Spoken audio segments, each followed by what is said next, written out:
All right, moving on with Julian, with new fantastic Lightning talk, and we'll be a little late to lunch, but I think it will be okay.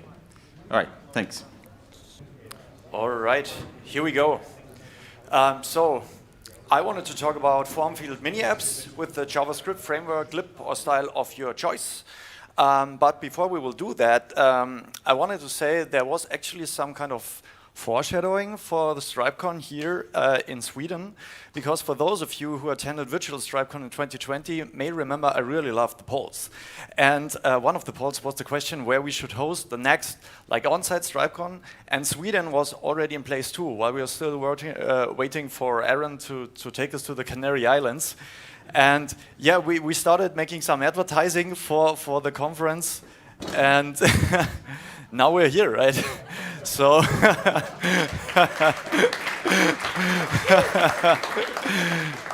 yeah, and not only that, we're having the first hybrid conference here, and that was also the most wanted option from the polls. So thanks Herbert and team for hearing the call of the community.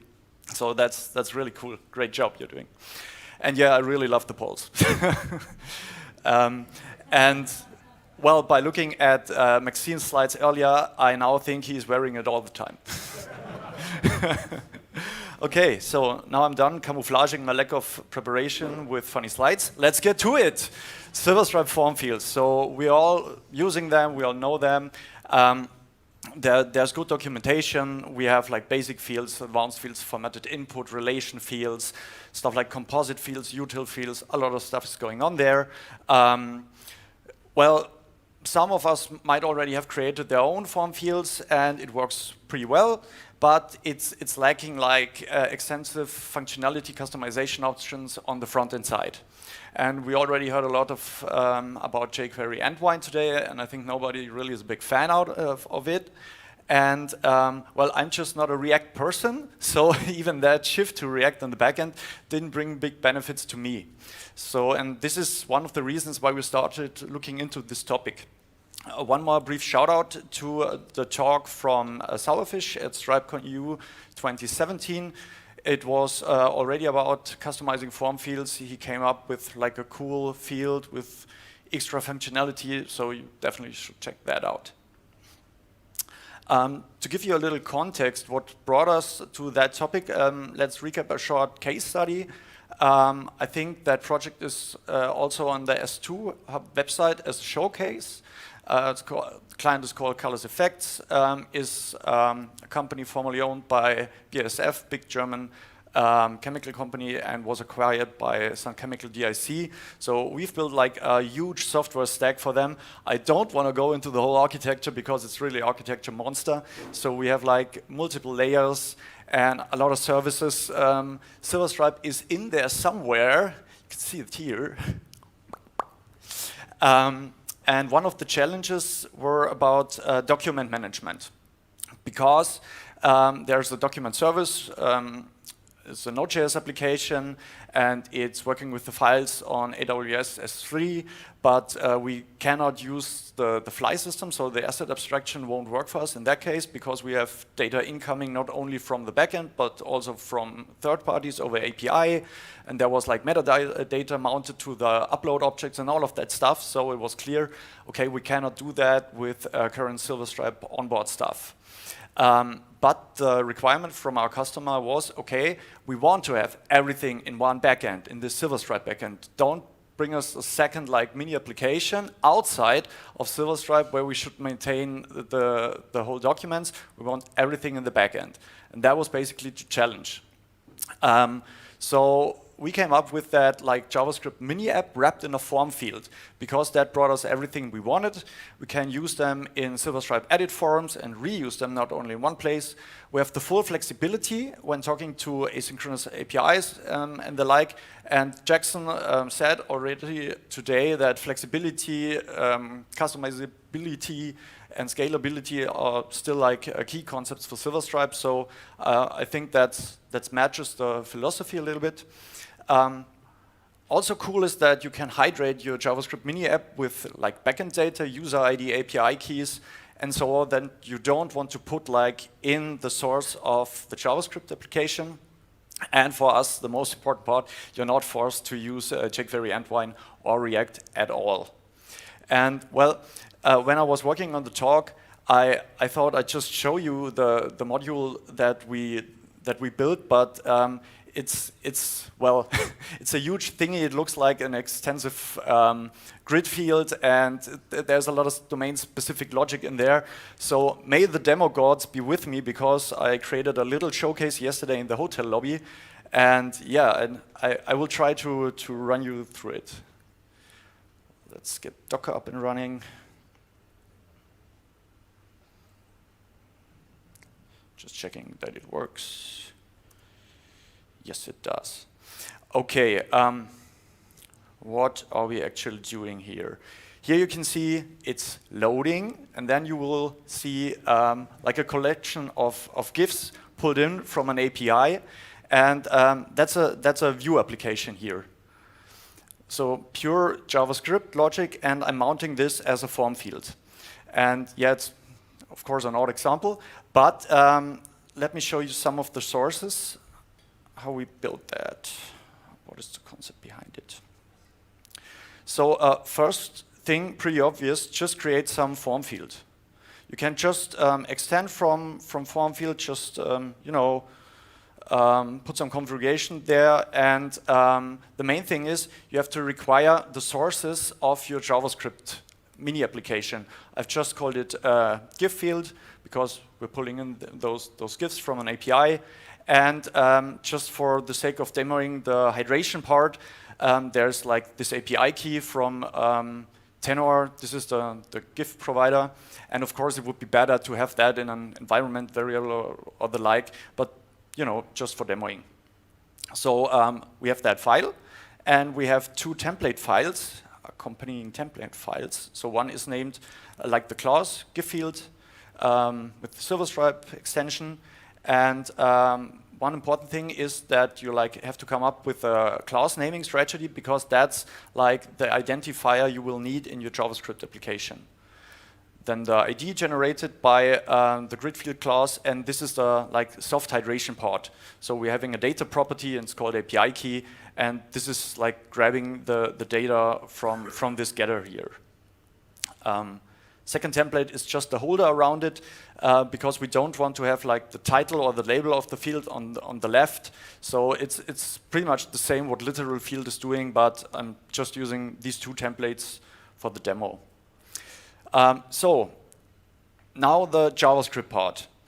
I've created a client folder at the root level of application. I think that's the naming convention on the website. And you know, you don't have to use Vue. You can use React, you can use Angular, you can use Svelte or just vanilla JS. But to provide a little more like extensive example, I went for a very lean Vue application created with Vite. Some of you might have heard about it. That's the new Webpack alternative everybody pretty much is talking about right now.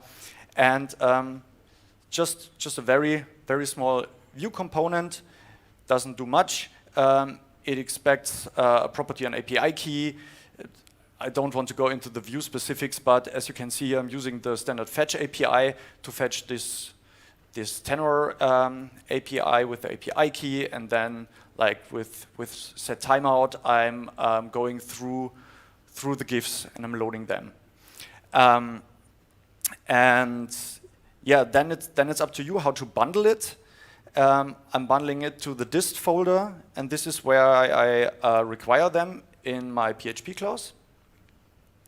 And the only thing you need to do is like to mount it to the selector of the class you applied in the template. So that's pretty much it. But there was one problem we experienced. It's working if you're like initially loading the page when the DOM element is already there. So when the entry point is like somewhere else here, and if I go then to the page, it isn't showing up. So that was like, oh boy, how is this going to work? And the solution is pretty well straightforward. We're using mutation observer that's just, you know, a JavaScript thingy. I will put that like on GitHub, on Gist. I won't explain that too much. That is basically just watching your whole DOM for a specific identifier to pop up during usage. Those of you who used jQuery back in the days may remember that on listener, and it's doing pretty much the same. So always watching the DOM, looking for the element you're specifying, and then executing some callback logic. And yeah, this is that watch element method, and we are wrapping this, rebuilding, and then it should work. Build.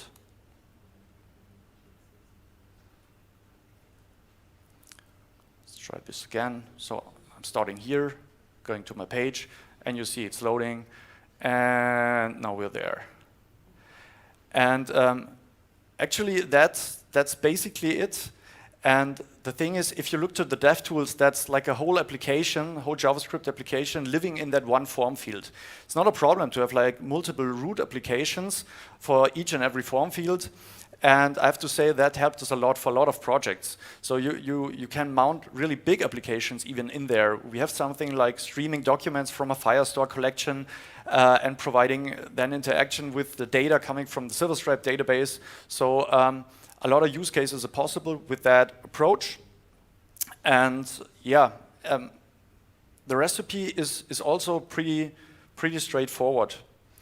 So you have to create your front-end app in the way you want, create the PHP class as a descendant of FormField, require your front-end app bundles, create the templates that you need, use mutation observer in your mini app if your mini app needs to be mounted to DOM elements.